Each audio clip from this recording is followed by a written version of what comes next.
तो आज के क्लास का जो मेन हमारा टॉपिक्स है वो है, आज हम लोग पढ़ेंगे सेल्फ सेल्फ लॉकिंग स्क्रू। ठीक है। And over हॉलिंग screw. ठीक है, ये हमारा आज के क्लास का टॉपिक है, self locking screw and over हॉलिंग screw. तो लास्ट क्लास में जैसे हम निकाले थे कि स्क्रू थ्रेड के ऊपर अगर हम लोग स्क्रू का यूज जो है लोड को लिफ्ट या लोअर करने के लिए यूज करते हैं, तो पहला जो कैलकुलेशन किए थे डेरिवेशन किसका, तो torque required to lift the load, load को उठाने के लिए जो हमें टॉर्क चाहिए वो W dm/2 10 5 प्लस अल्फा। और सेकेंड जो torque required to lower the load है ना, लोअर द लोड मतलब क्या है कि कोई लोड जो है हम पहले से ही जैक के ऊपर उठा के रखे हैं, अब उस लोड को हमें अब वापस नीचे करना है, तो उसके लिए हमें कितना टॉर्क देना पड़ेगा, तो W dm/2 10 5 minus alpha. Raise करने के लिए तो हमको पूरा का पूरा एफर्ट देना पड़ेगा, लेकिन लोअर होने के लिए हमें ग्रेविटी मदद करेगा, हमको कम टॉर्क देने की जरूरत होगी, इसीलिए इसका डेरिवेशन भी फाइव माइनस अल्फा है। फाई क्या है यहाँ पर फाई जो है वो हमारा फ्रिक्शन एंगल है, फाई क्या है, फ्रिक्शन एंगल, और अल्फा जो है ये क्या है, हेलिक्स एंगल। ठीक है। अब यहाँ पर हमको दो कंडीशन आया कि एक तो लिफ्ट द लोड और एक लोअर द लोड, तो हम यहाँ पर फॉर्मूला में देख रहे हैं कि torque required to lift the load में आया क्या है, W dm/2 10 5 प्लस अल्फा। अब यहाँ पर हम लोग फाई का वैल्यू और अल्फा का वैल्यू कुछ भी ले, ये ऑलवेज जो है ये टॉर्क का मान जो है इसमें क्या आएगा, ऑलवेज पॉजिटिव आएगा, इसमें क्या होगा, ऑलवेज पॉजिटिव वैल्यू ही आएगा। मतलब हो गया कि अगर हमको पावर स्क्रू के ऊपर अगर कोई लोड को लिफ्ट करना है, तो हम जब तक उसको थोड़ा बहुत भी एफर्ट नहीं देंगे, है ना, यानी कि हमेशा एफर्ट देना ही पड़ेगा, जब तक हम उसको एफर्ट नहीं देंगे, उस पर टॉर्क नहीं लगाएंगे, तब तक लोड रेज हो ही नहीं सकता है। कहने का मतलब यहाँ पर ये हो गया कि लोड अपने आप नहीं उठ जाएगा, है ना, हम के मेरे द्वारा जब उसके ऊपर एफर्ट लगाएंगे स्क्रू जैक के ऊपर या स्क्रू के ऊपर, तभी जा करके ये लोड लिफ्ट कर पाएगा, क्योंकि इसका फॉर्मूला है W dm/2 10 5 plus alpha. W तो एक कोई पॉजिटिव वैल्यू है जो कि लोड है, dm भी एक मीन डायमीटर है जो कि एक कांस्टेंट वैल्यू है, और 10 5 प्लस अल्फा, 5 भी क्या है, फ्रिक्शन एंगल है, और अल्फा हेलिक्स एंगल है। तो फ्रिक्शन एंगल का भी मान कुछ भी हो, हेलिक्स एंगल का मान कुछ भी हो, यहाँ पर दोनों क्या है, समेशन में है, यानी 10 5 प्लस अल्फा का मान जो है हमेशा पॉजिटिव ही आएगा, इसीलिए टॉर्क का मान जो है पहला केस में क्या आएगा, ऑलवेज पॉजिटिव आएगा। इट मीन्स कि हमको लोड को रेज करने के लिए हमेशा हमें टॉर्क देने की जरूरत पड़ेगी। लेकिन जो यहाँ पर ये सेकेंड केस है कि torque required to lower the load, इसमें फॉर्मूला है W dm/2 10 5 माइनस अल्फा।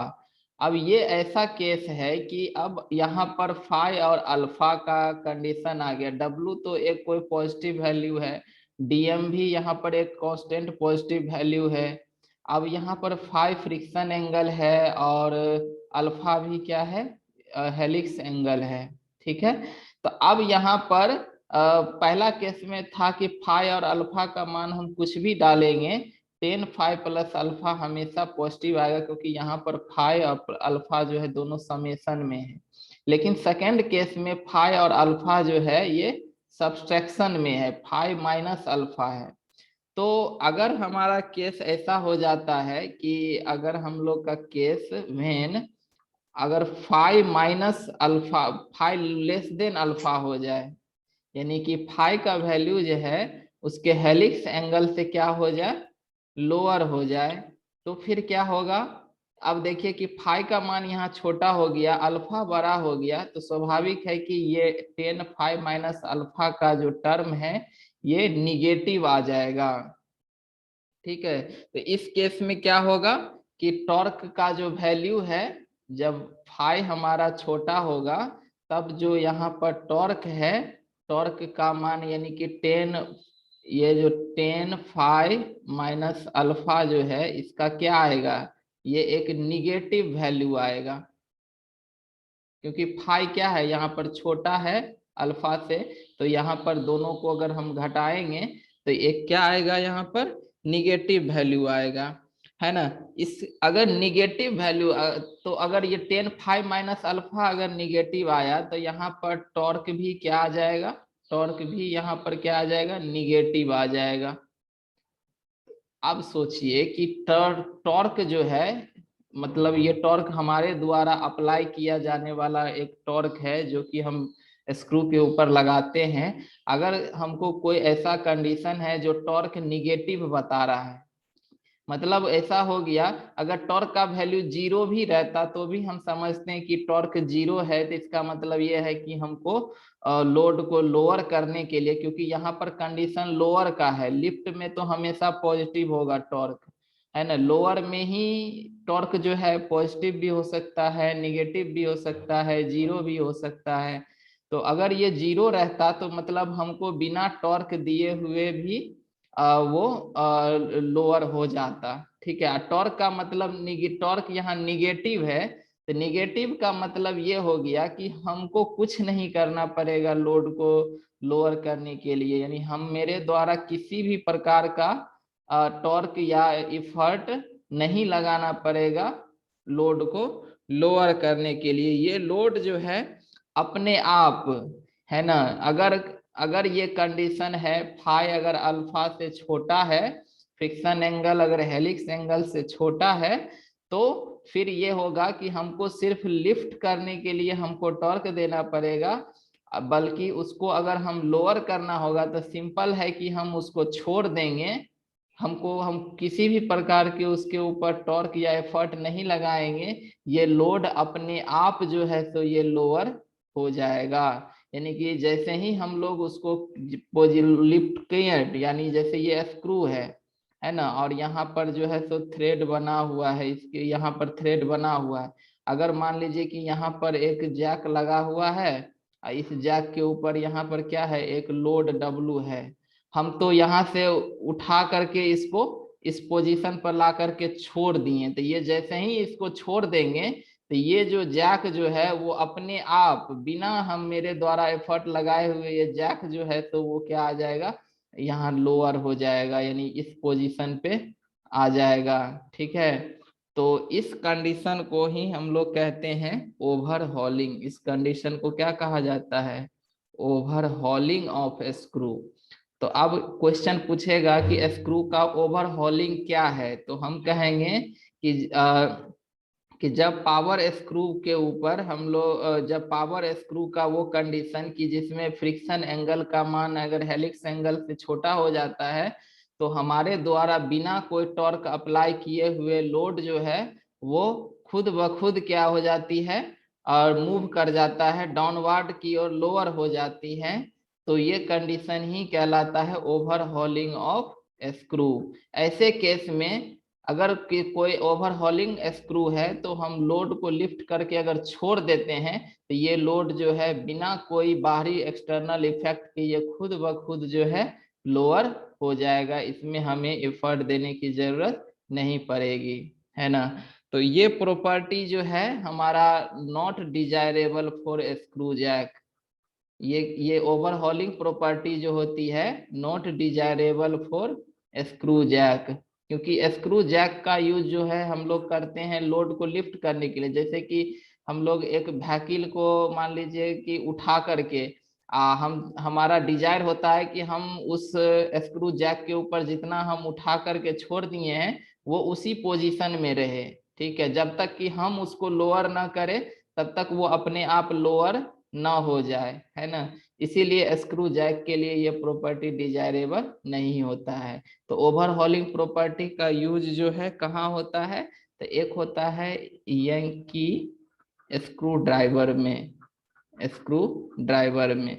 जैसे कि देखे होइएगा कि जैसे कारपेंटर सबको जो लकड़ी का काम करता है उसके पास एक तरह का टूल्स होता है, ठीक है। वो टूल्स होता है, वो क्या करता है कि यहाँ पर एक ये जो है नट लगा हुआ रहता है, और यहाँ पर एक कटर टूल लगा हुआ है, यहाँ पर एक कटर लगा हुआ है। तो वो सिंपली क्या करता है कि इस नट को नीचे प्रेस करता है और ये कटर घूमते रहता है ना, और लकड़ी को काटते रहता है, फिर जो है इसको छोड़ता है, फिर वो अपने आप जो है वापस अपनी पोजीशन में आ जाती है।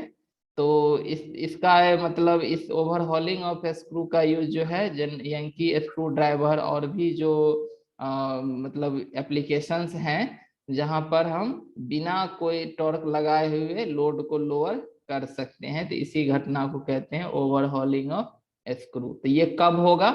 जब फ्रिक्शन एंगल का मान अल्फा यानी हेलिक्स एंगल से छोटा होगा तब। अब हमारा यहाँ पर सेकेंड केस है, केस नंबर सेकेंड, ठीक है, कि व्हेन फाई जो है ये हमारा ग्रेटर हो जाए अल्फा के, यानी टॉर्क जो रिक्वायर्ड लोअर द लोड है ये है W D M by two tan phi minus alpha है, ये लोअर द लोड है, ये लोअर द लोड है। लोड को लोअर करने के लिए ये फॉर्मूला है फाई माइनस अल्फा। अब यहाँ पर क्या आया कि फाई का वैल्यू फ्रिक्शन एंगल का मान हेलिक्स एंगल से बड़ा या इसको बराबर कर देंगे, बड़ा या बराबर है। तो इस केस में क्या होगा? इस केस में यहाँ पर टेन फाई माइनस अल्फा का जो वैल्यू होगा ये एक पॉजिटिव वैल्यू आएगा, क्योंकि यहाँ पर फाई बड़ा है अल्फा छोटा है, तो दोनों को घटाएंगे तो एक पॉजिटिव टर्म आएगा, है ना। तो अगर tan phi minus alpha positive आती है तो टॉर्क का भी मान क्या आएगा? पॉजिटिव आएगा, ठीक है। तो ये टॉर्क का मान मतलब ये कंडीशन जो है जब phi greater than equal to alpha हो तो हम देखते हैं कि टॉर्क का मान क्या आता है? पॉजिटिव आता है। मतलब इस केस में जब तक हम स्क्रू के ऊपर सर्टेन टॉर्क नहीं लगाएंगे तब तक वो लोअर नहीं होगा, यानी कि हमें लोड को लोअर करने के लिए कुछ टॉर्क देना पड़ेगा, हम लोग टॉर्क लगाएंगे तब वो लोड लोअर होगा, वो खुद से लोअर नहीं होगा, है ना। तो ये कंडीशन ही स्क्रू का कहलाता है सेल्फ लॉकिंग स्क्रू। अगर इस टाइप का स्क्रू है जिसको हमको लोअर करने के लिए ऐसा स्क्रू जिसके ऊपर अगर हम लोड को लिफ्ट कर दिए हैं और उस लोड को लोअर करने के लिए हमें टॉर्क देने की आवश्यकता होती है, तब जाकर के वो लोड जो है वो लोअर होता है, तो ऐसा प्रॉपर्टी स्क्रू का कहलाता है self locking property of screw. तो सेल्फ लॉकिंग प्रॉपर्टी में ये है कि जो स्क्रू है ना, ये स्क्रू है, ये इसके ऊपर क्या है? थ्रेड बना हुआ है, और यहाँ पर अपना ये जो कि एक जैक है, क्लैंपिंग है, जिसके ऊपर यहाँ पर क्या है? लोड लगा हुआ है। तो इसको हम क्या करेंगे कि अगर हम लोड को लिफ्ट करके इस पोजीशन में ला करके छोड़ दें तो ये इसी पोजीशन पर एकदम स्थिर रहेगा। ये तब तक स्थिर रहेगा जब तक हम इसको लोअर ना करें अपना टॉर्क लगा के, तब तक ये अपने पोजीशन पर बना रहेगा। तो स्क्रू जैक के लिए हम यही प्रॉपर्टी डिजायर करते हैं कि हम लोड को जिस पोजीशन तक उठा के छोड़ दें वो उसी पोजीशन पर लगातार बना रहे, है ना, वो अपने आप से लोअर ना हो। जो अपने आप से लोअर हो गया वो ओवरहॉलिंग या बैक ड्राइविंग होता है, और जो नहीं हुआ वो सेल्फ लॉकिंग स्क्रू हुआ। तो ये हमारा desirable property for screw jack, ये हमारा होता है स्क्रू जैक के लिए डिजायरेबल प्रॉपर्टी। तो ये कब संभव है? जब फ्रिक्शन का जो एंगल है, फ्रिक्शन एंगल फाई, वो ग्रेटर देन या इक्वल टू हो अल्फा के, है ना। यानी कि एक स्क्रू सेल्फ लॉकिंग स्क्रू कहलाएगा जब ये phi greater than equal to alpha हो। इसी में हम लोग क्या करते हैं, दोनों तरफ टेंजेंट का वैल्यू लगा देते हैं, तो टेन फाई ग्रेटर देन क्या हो? टेन अल्फा हो, है ना। 10 फाई को हम लोग क्या कहते हैं, ये कोफिशिएंट ऑफ फ्रिक्शन ही होता है। म्यू बराबर क्या होती है 10 फाई, या 10 फाई बराबर कोफिशिएंट ऑफ फ्रिक्शन है। यहाँ पर ग्रेटर देन इक्वल टू क्या हो जाएगा 10 फाई का मान जो हो हम लोग पहले 10 अल्फा का मान हम लोग निकाले हुए थे पीछे, ये होता है L by pi DM। L क्या है यहाँ पर लीड है, और DM जो है ये मीन डायमीटर है, ये मीन डाया है। तो म्यू ग्रेटर देन होना चाहिए L बाय पाई DM का, ये भी कंडीशन हो गया। तो ये दोनों कंडीशन को याद रखेंगे। पहला कंडीशन की फ्रिक्शन एंगल जो है वो ग्रेटर देन होना चाहिए हेलिक्स एंगल से, और दूसरा कंडीशन की म्यू का मान जो कोफिशिएंट ऑफ फ्रिक्शन है वो greater than equal to L by pi DM।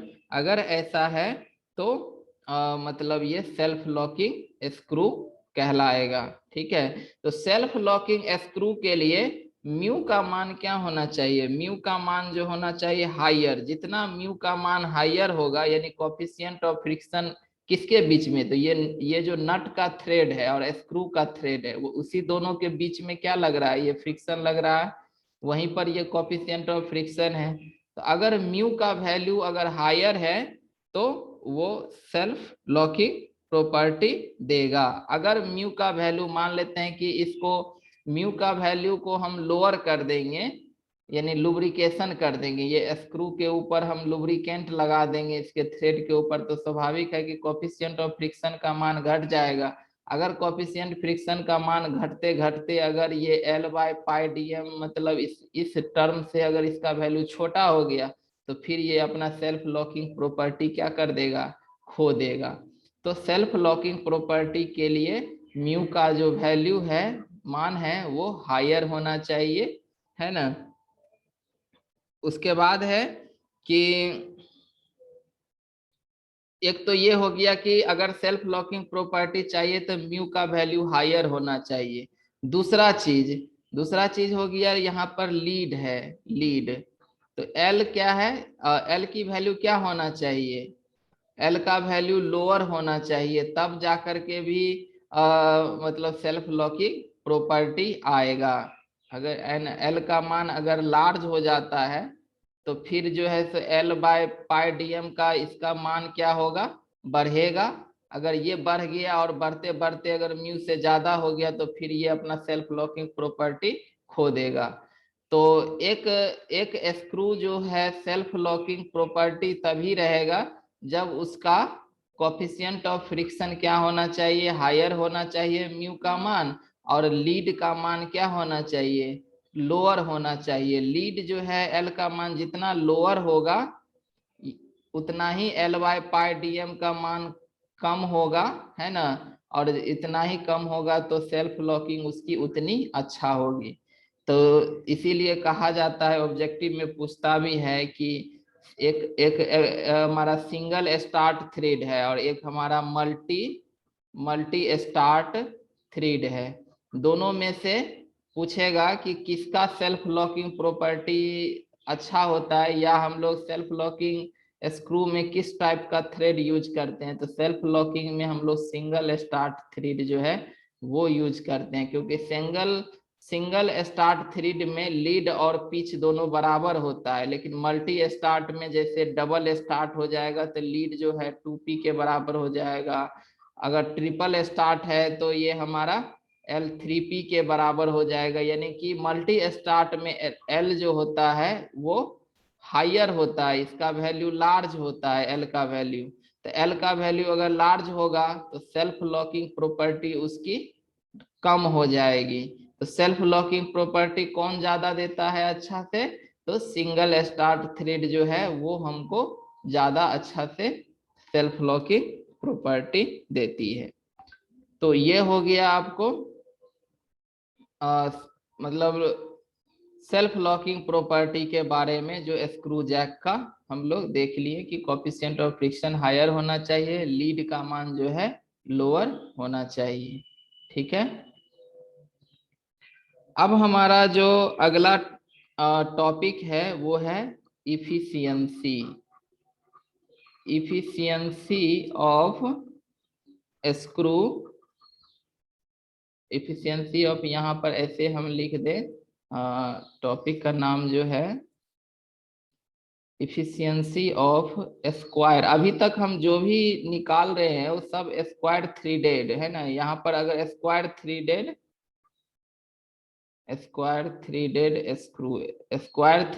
Screw का अगर हम इफिशियंसी निकालना है तो देखिए इफिशियंसी बराबर क्या होता है। इफिशियंसी बराबर तो सिंपल होता है कि हम आउटपुट बाय इनपुट, तो जितना वर्क हमको आउटपुट मिलेगा और जितना हमको वर्क इनपुट देना पड़ेगा, ठीक है, यही रेशियो क्या कहलाता है, इफिशियंसी कहलाता है। तो जैसे ये हमारा स्क्रू है जिसमें ये पाई डीएम इसका बेस लेंथ है और एल जो है इसका वर्टिकल लेंथ है, लीड है। तो यहाँ पर वर्क आउटपुट क्या होगा, वर्क आउटपुट, तो देखिए यहाँ पर लोड लग रहा है W, एफर्ट लगा रहे हैं P, यहाँ नॉर्मल है N, ठीक है। तो आउटपुट क्या है, आउटपुट यहाँ पर है कि हम लोड जितना ज्यादा हमको उठ जाए, है ना। क्योंकि हम यहाँ पर यूज कर रहे हैं पावर स्क्रू का लोड को लिफ्ट करने के लिए या लोअर करने के लिए, तो लोड जितना हमारा लिफ्ट या लोअर होगा वही हमारा आउटपुट होगा। अच्छा, इस लोड को लिफ्ट या लोअर करने के लिए हमारे द्वारा जो एफर्ट लगाया जाएगा, हमारे द्वारा जो टॉर्क लगाया जाएगा या हमारे द्वारा जो वर्क किया जाएगा वही हमारा इनपुट हो गया। तो यहाँ पर वर्क आउटपुट बराबर क्या होगा कि जो लोड है ना, जिस लोड को हम उठा रहे हैं वो लोड हो गया, और ये हो गया कि डिस्टेंस ट्रेवल्ड बाय लोड, ठीक है। यानी कि डिस्टेंस जितना लोड को ट्रेवल, तो ये यहाँ पर आउटपुट जो है ये लोड W है, W लोड को उठा रहे हैं। तो ये मान लेते हैं कि हम यहाँ से अभी लोड इनिशियली इस पॉइंट पे था, इसको उठाते उठाते जब हम इसको अप्लाई किए तो ये लोड जो है अपना यहाँ पर पहुंचा। एक सिंगल स्क्रू के ऊपर, मतलब एक रोटेशन के लिए हम बात कर रहे हैं। तो ये यहाँ से एक्चुअल में ये तो तय किया इतना दूरी, लेकिन लोड जो लिफ्ट हुआ वो लिफ्ट मतलब हाइट, कितना हाइट तक उठा, तो हाइट जो उठा वो उसका लीड ही है, उसका ले हाइट, जितना हाइट यहाँ पर अगर हम बात करें तो ये ग्राउंड है, तो एक्चुअल में ये इस हाइट तक लोड क्या हुआ है, लिफ्ट हुआ है। तो यहाँ से यहाँ तक का जो हाइट है ये क्या है, लीड है। तो W इंटू एल, ये हमारा क्या आ गया, वर्क आउटपुट आ गया। यहाँ पर L जो है वो लीड है, ठीक है। वही जो है हम लोग यहाँ पर वर्क इनपुट जो हो गया, जो हम लोग एफर्ट दे रहे हैं वो, और जितना हमारा डिस्टेंस ट्रेवल्ड हो रहा है।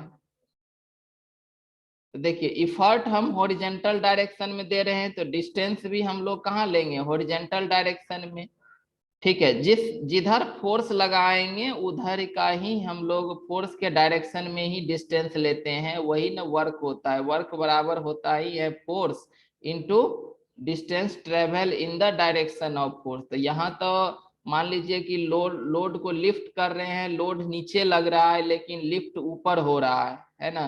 तो ये अपोजिट डायरेक्शन में है, तो ये एक निगेटिव वर्क हुआ, ये निगेटिव वर्क हुआ, है ना। और ये एक वर्क जो इनपुट है जो कि हम अप्लाई कर रहे हैं वो हमारा एफर्ट है, एफर्ट जो कि हम एक हॉरिजेंटल डायरेक्शन में लगा रहे हैं, और इस डायरेक्शन में जो डिस्टेंस ट्रेवल है वो हमारा कितना है, पाई इंटू DM, जितना इतना लेंथ तक हम क्या कर रहे हैं, एफर्ट लगा रहे हैं, और लोड हमारा इस लेंथ तक उठ रहा है।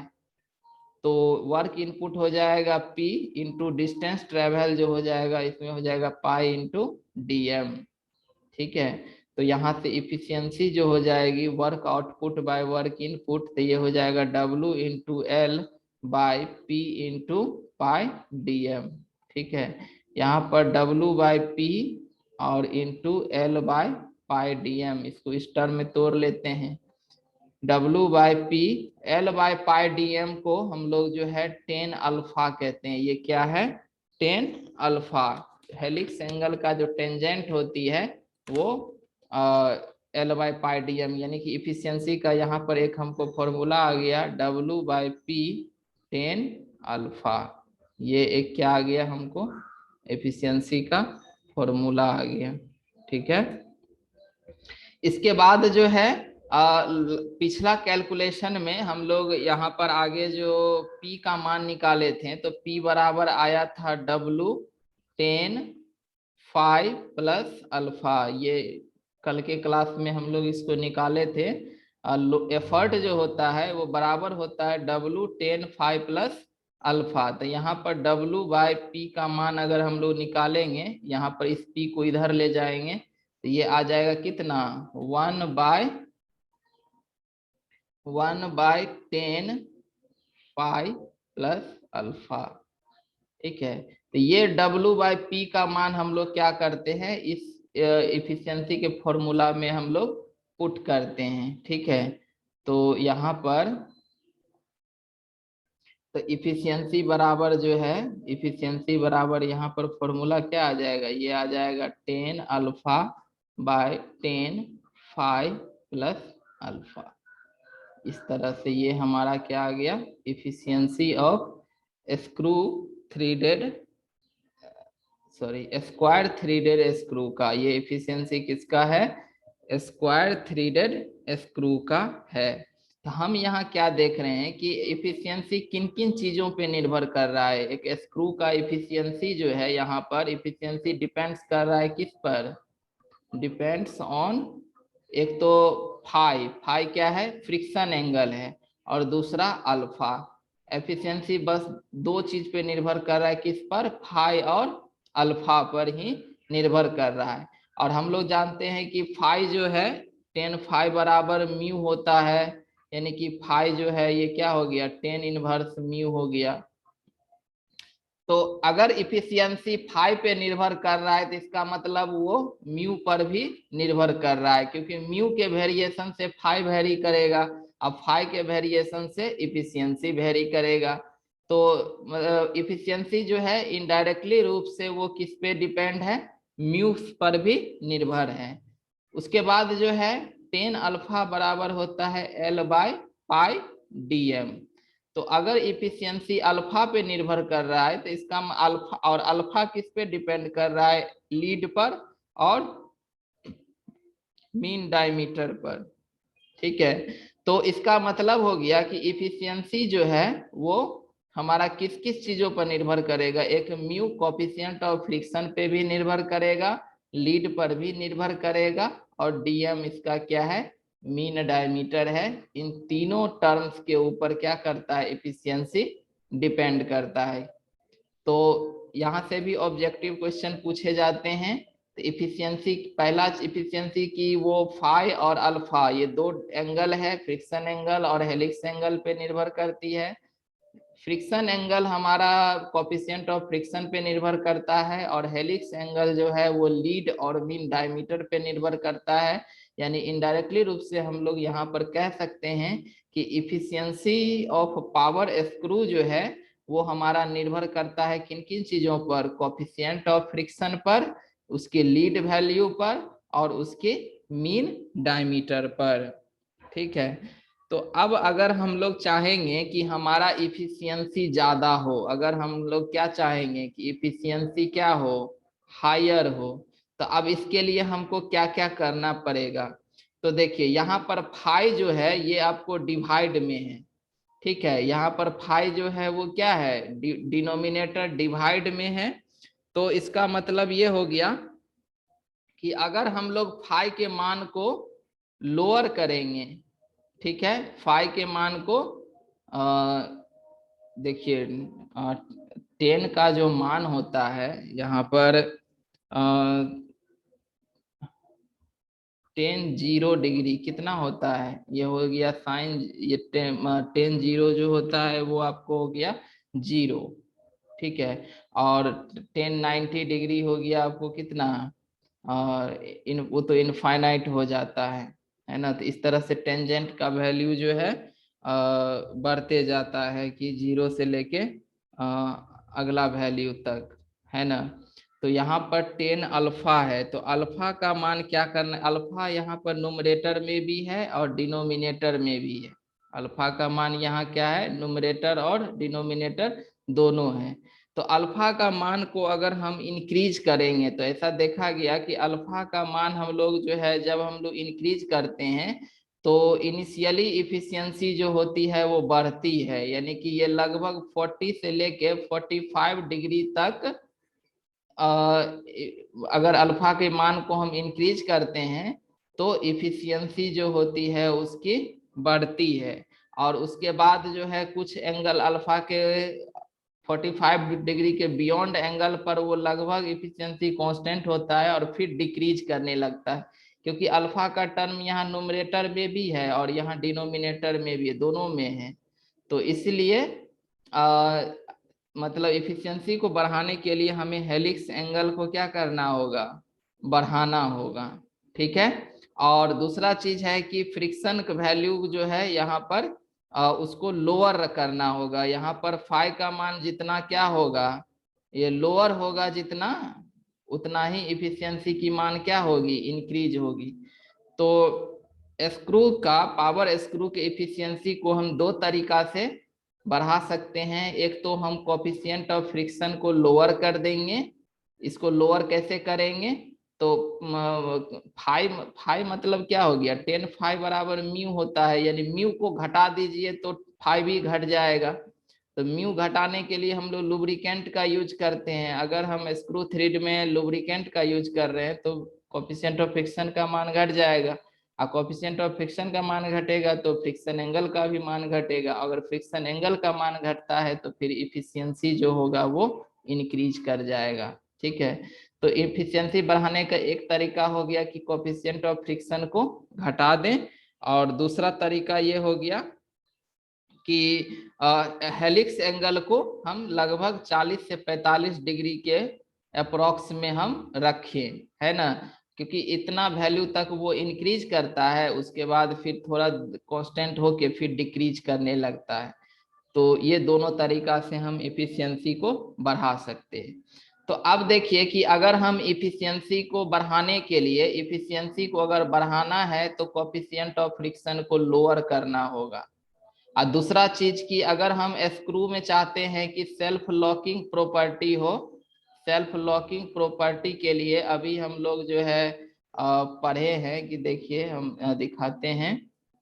यहाँ पर सेल्फ लॉकिंग स्क्रू के लिए हम म्यू म्यू का मान जो हम चाहिए वो हायर हो। ठीक है। तभी सेल्फ लॉकिंग प्रॉपर्टी के लिए म्यू का वैल्यू हम हायर डिजायर करते हैं, और इफिशियंसी के लिए हम म्यू का वैल्यू लोअर डिजायर करते हैं। तो ये एक दूसरे का क्या हो गया, इनवर्स हो गया। तो अगर म्यू का वैल्यू लोअर अगर हम लोग करते हैं तो इफिशियंसी तो स्क्रू का बढ़ेगा, लेकिन वो सेल्फ लॉकिंग प्रॉपर्टी को क्या कर देगा, लूज कर देगा, खो देगा, है ना।